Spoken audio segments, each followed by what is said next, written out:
Hello friends, present pan India sensation అంటే rebel star ప్రభాసే. ఒక actor అయినా, ఒక డైరెక్టర్ అయినా, ఎవరైనా సరే ఓవర్ నైట్ పాన్ ఇండియా వ్యాప్తంగా స్టార్ అయిపోవాలంటే రెబల్ స్టార్ ప్రభాస్తో పని చేస్తే చాలు భయ్య. మరి అదేవిధంగా నాగశ్విన్ ఇప్పుడు ఇండియా వ్యాప్తంగా ఫేమస్ అయిపోయాడు.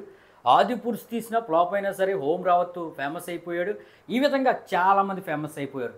కల్కిలో నటులు కైరా క్యారెక్టర్ చేసిన అన్నాబ్యాన్ కానీ, లేకపోతే యూనిట్స్ ఉన్నాయని దగ్గర అని ఫస్ట్ ఫిలింలో యాక్ట్ చేసిన ఆయన కానీ, ఈ విధంగా చాలామంది ఫేమస్ అయిపోయారు భయ్య. అయితే సౌత్ కొరియన్ నటుడు ఒక ఆయన ఉన్నాడు, డాన్ షేక్ అని. ఈయనైతే మాత్రం ప్రభాస్తో పని చేయకుండానే ఫేమస్ అయిపోయాడు భయ్య. పని చేస్తున్నాడు అనే టాక్ వచ్చిందంతే ఫేమస్ అయిపోయాడు.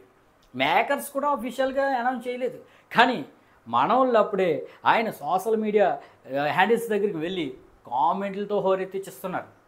మనోడైతే షాక్ అయిపోయి ఉంటాడు, ఇదేంట్రా బాబు నా పేరు ఇలా ఓరెత్తిపోతుందని.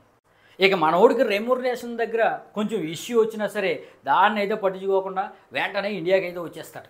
ఎందుకంటే ఇంత గొప్ప ఆదరణ ఇక ఏ దేశంలో కూడా నటులకి దక్కదు.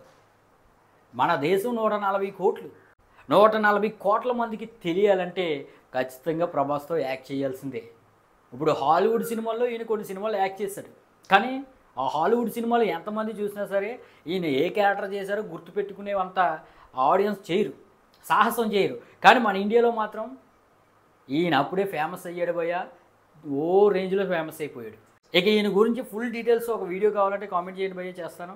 మరి మీ కామెంట్లను బట్టి వీడియో చేయలేదనేది ఆలోచిస్తాను అనమాట.